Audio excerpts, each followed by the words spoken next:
Okay.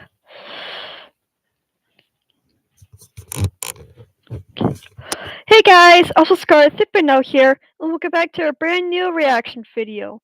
So before I get into the reaction video, I have these two with me, Gadget and Gizmo. Gizmo,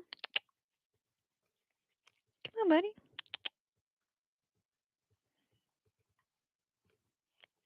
Okay, okay, fine.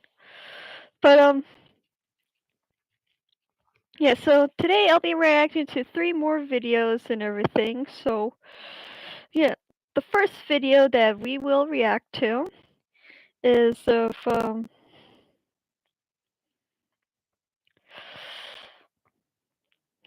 Okay, the first video that we are going to react to is the Odd1sout, My Mom's Cruel and Unusual Punishment.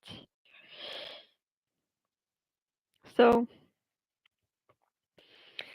so yeah, before we start reacting, just want to let you guys know that if you want me to do more reactions like this, be sure to like and smash that subscribe button, click the bell for notifications, and yeah. Anyways, let's get into this in 3, 2, 1. Mr. James, on Saturday morning at 10:03 a.m., you were observed coloring a picture of a dinosaur. Is that true? Yeah? Can we go to recess? Even though your mom had repeatedly asked you to clean up your toys, you disobeyed her and colored anyway? I plead the fifth. Your Honor, I have no further questions. James, I hereby sentence you to 15 minutes in the timeout corner. I'm not going back to timeout! No scientist, but I think moms play a very important role in society. Without moms, who would drive us to soccer practice? Who else would tell us that it's not okay to eat cupcakes for breakfast? And who else would point at construction workers and say, that's why you need to get a college education, James? Oh, I guess they also give birth to you and take care of you, but like, anyone could do that. Now, before I talk about how I was raised, I just want to give out this disclaimer that my mom is a great mom. She loves me, at least she used to. If you asked me when I was 15 if my mom was a good mom, 15-year-old me would have said, no. Okay, but like when I was little, I'd be talking with my friends and we would be talking about our parents and they would say stuff like, yeah, my mom lets me stay up till midnight and she lets me play really graphic and vulgar video games. Yeah, my mom doesn't care if I wear clothes with skulls on them and she lets me eat an entire tub of ice cream for dinner. My mom lets me play with knives. And Okay, comment down below if you guys remember talking to your friends about your mom back when you were young and everything. I used to think that their moms were so much cooler for letting my friends have that much fun. But now, as an adult, I realize the sad truth that these kids' moms weren't cooler, they just cared about them less. I'm not saying every mom out there is Dang. perfect, but a mom who takes the time to make a responsible member of society is pretty high up on the good mom list. True. Anyways, I love you, Mom, and now I'll immortalize and monetize some of that love. When I was younger and still in need of adult supervision, my mom would take me and my twin sister out to run errands with her. And as you would expect, we were rowdy and wanted to do our own thing. But my mom was prepared for this.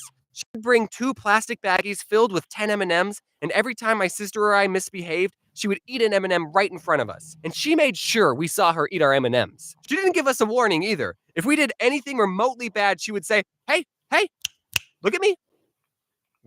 And I think that parenting technique is the psychological reason that M&Ms are my favorite candy bar.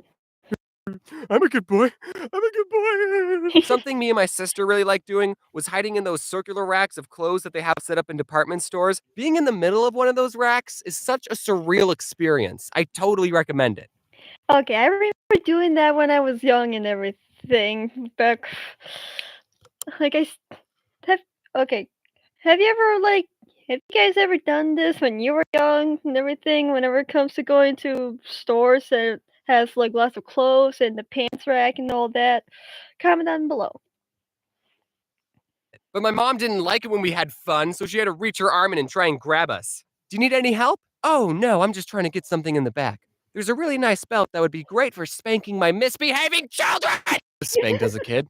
Nothing too bad. I probably deserved it anyway. I don't remember any specific actions I did that earned a spanking, but I do remember outrunning my mom a lot. Another thing my mom did when I was very little was sometimes when she was washing her hands, she would turn to me and go, "Achoo!" and flick water in my face. It really bothered me, but I never spoke out about it. And one day I just couldn't handle it anymore and I started crying. Why are you crying? But I was too sad to articulate how I was really feeling.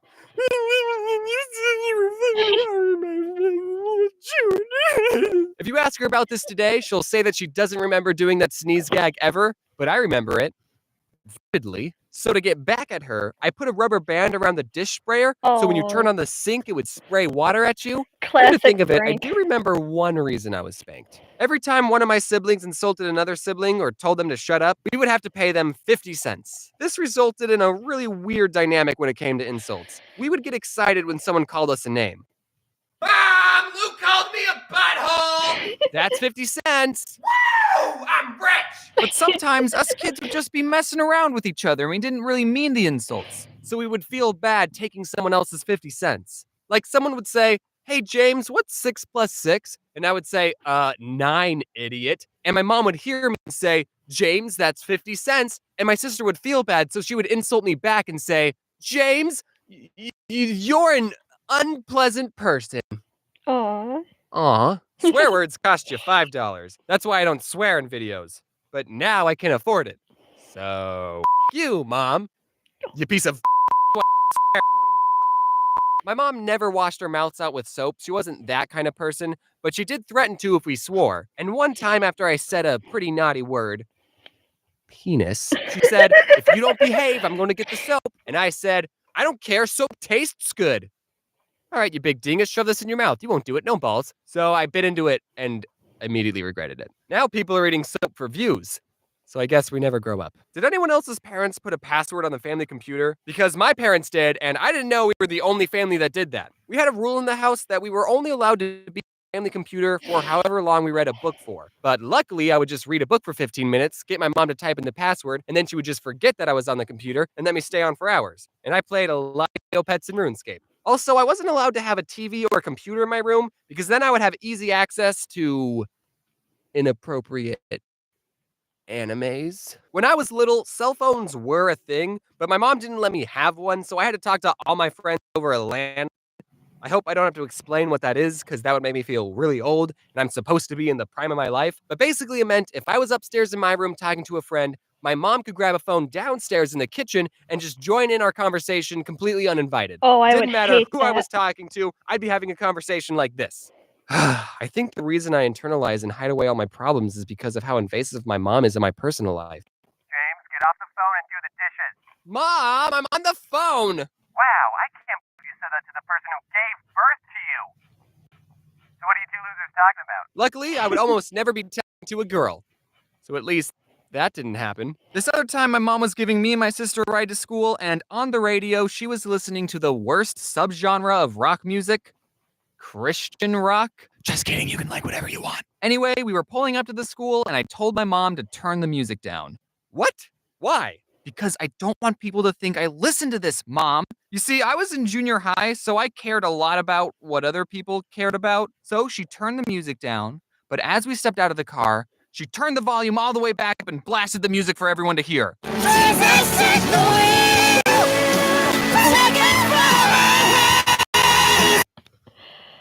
Oh.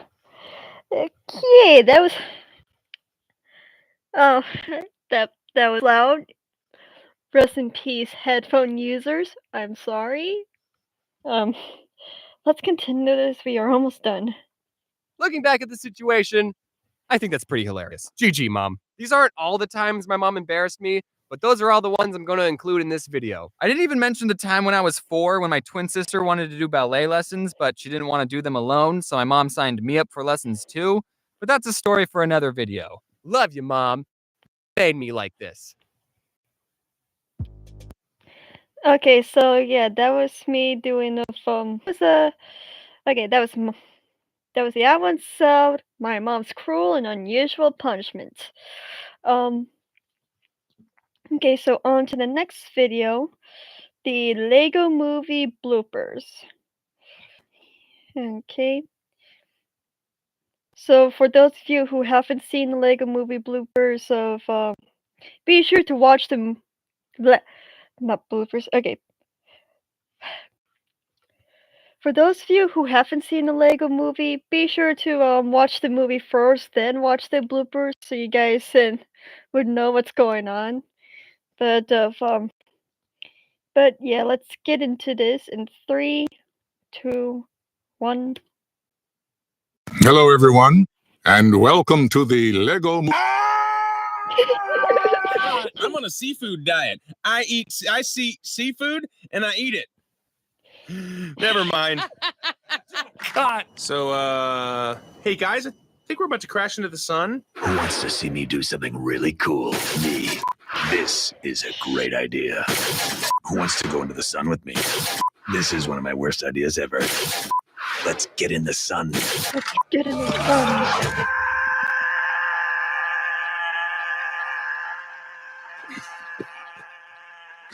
Who's Lucy? I'm more worried about Wildstyle. What kind of lame-o name is that? That's like the name of a bank teller or a preschool teacher. Boy, did I just date myself with bank teller. I'm not that old.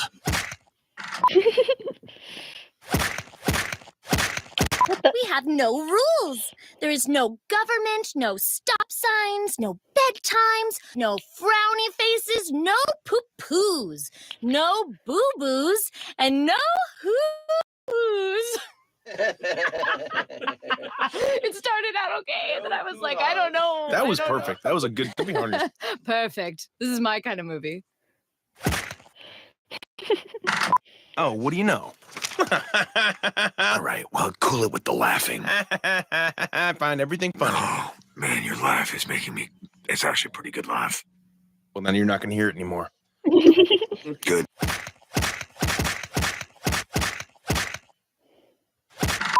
Can you read the line? You are the special. What am I saying? All you have to say is, you are the special. I got a lot of loose pages here that don't belong to me. It's just, you are the special. All right, you got to write it all down because I'm not going to remember any of it, but here we go.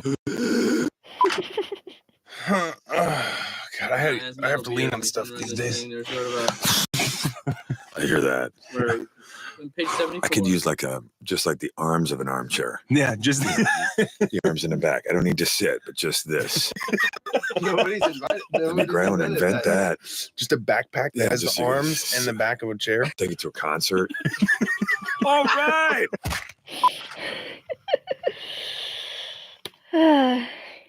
So yeah, that was the Lego Movie Blue.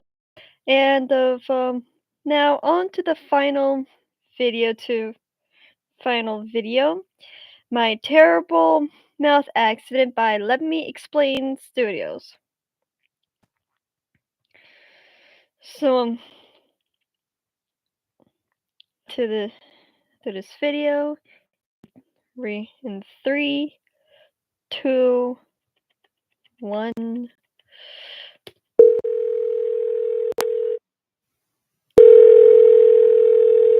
This is Pablo. Leave a message.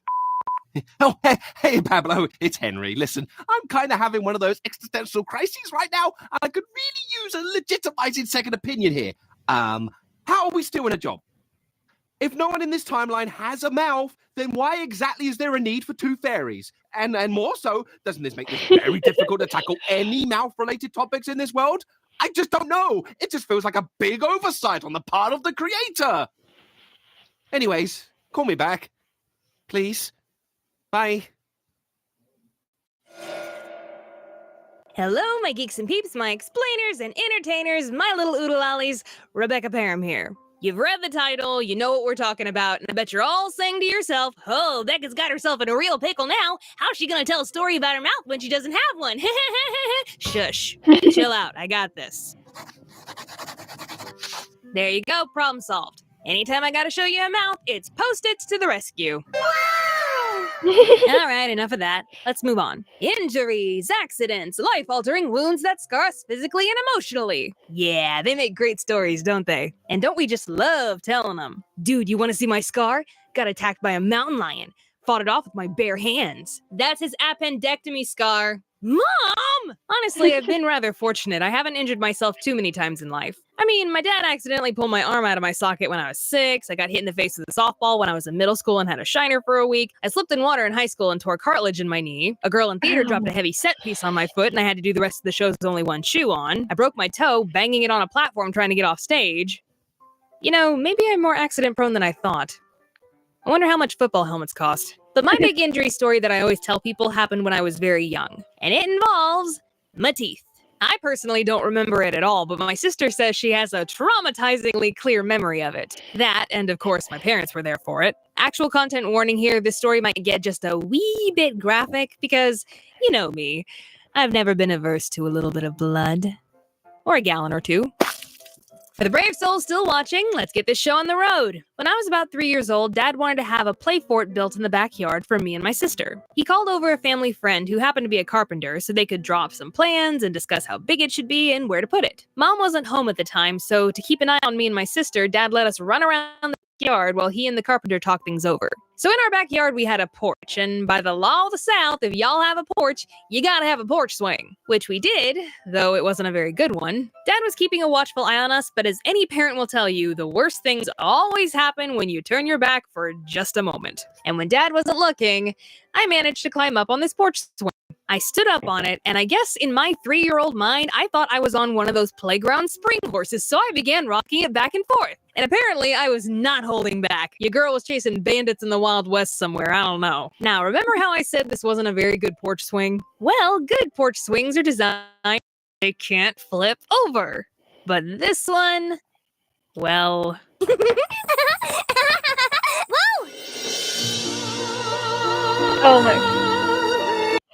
Oh my god, the dramatic song. The dramatic song.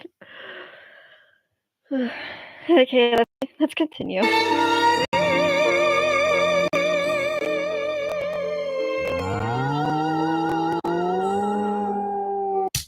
Ow! Dad heard my screams and he ran over in a panic. He lifted me up off the ground, and there was nothing but blood. I had bitten through my top lip, which left this handsome little scar later, and the force of the fall had pushed my front teeth back and up into my head. Without a moment to lose, Dad grabbed me and Rachel, threw us into the back of the car, and sped off to the hospital. Rachel sat next to me the whole ride, holding my head back so I wouldn't bleed on everything. And being only 5 years old herself, naturally she was freaking out, and Dad was even more distraught, feeling like the worst father in the world. But as he quietly panicked to himself, all of a sudden he heard from the back seat, "Old MacDonald had a farm, E-I-E-I-O, and on this farm he had a cow, E-I-E-I-O." Well, guess that's what you call more rebound than a kickball. No, I don't think Dad appreciated the musical number. When we got to the hospital, the doctors ended up having to push my teeth back into their original position, but these teeth were pretty much destroyed. Oh, and when Mom showed up to the hospital, she said Dad was covered in blood and looked like that he'd lost a fight with an angry cat. Ah, poor Dad. There wasn't anything more that the doctors could do at the hospital, but we still had to wait 2 weeks for me to heal before I could see a dentist. And what the dentist ended up having to do was give my front 2 teeth a root canal and then fill it with a compound so it would stay in my head until my permanent teeth were ready to come in. You know, I'm actually really glad that I don't remember any of this. I'm already insane in the membrane enough as it is. Who knows how bad I'd be today if I had to carry around this child's trauma with me. The whole ordeal had basically killed my front 2 teeth, and they turned yellow. Also, the next tooth over needed a half-metal crown on the back of it, and given that teeth are translucent, that made the tooth look green. So yeah, for the next few years of my childhood, I was walking around with yellow and green teeth. Just look at this jacked up mouth of mine. I think I had these teeth until I was about 6 or 7, and as you can imagine, such a blow to the face not only messed up my baby teeth, but my permanent teeth came in wonky as well. In fact, when I went to the orthodontist to get braces in middle school, she discovered I had 4 permanent teeth that were supposed to come in, but were stuck up in my gums. I had to get teeth removed so they could come in. My mouth was a train wreck. Thankfully, I think I've finally got these chompers under control. They ain't perfect, but who could blame them after going through such misery? It's okay, teeth. You're good enough. That's why I never animate you. And for those of you wondering, yes, my dad did eventually get that play fort built. I'd have thought he'd think twice about letting his clumsy daughter up in high places, but none of the Parham children ever fell out of that fort. I guess I set a pretty good example of what not to do. You hear that, Mom? Your daughter's a trailblazer. Hey, explainers, just wanted to say thanks to...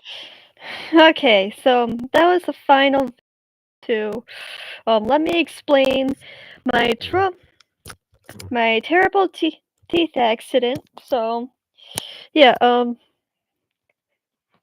so if you guys wish for me to do more, like I said before, if you guys wish for me to do more reaction videos for 3 videos in one live stream, be sure to click that like button, smash that subscribe button, and click the bell button as well to see more videos, to also reach our goals for a lot of subscribers, because it would make me, Gadget, and Gizmo very happy and everything. And we all love the support that you guys help us throughout the days and years of making videos and everything. And I'm seeing more new content each and every time. So yeah, if you guys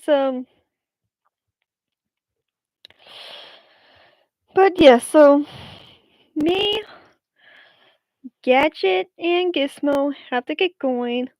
You guys are awesome. We love y'all. And see you guys next time. Bye!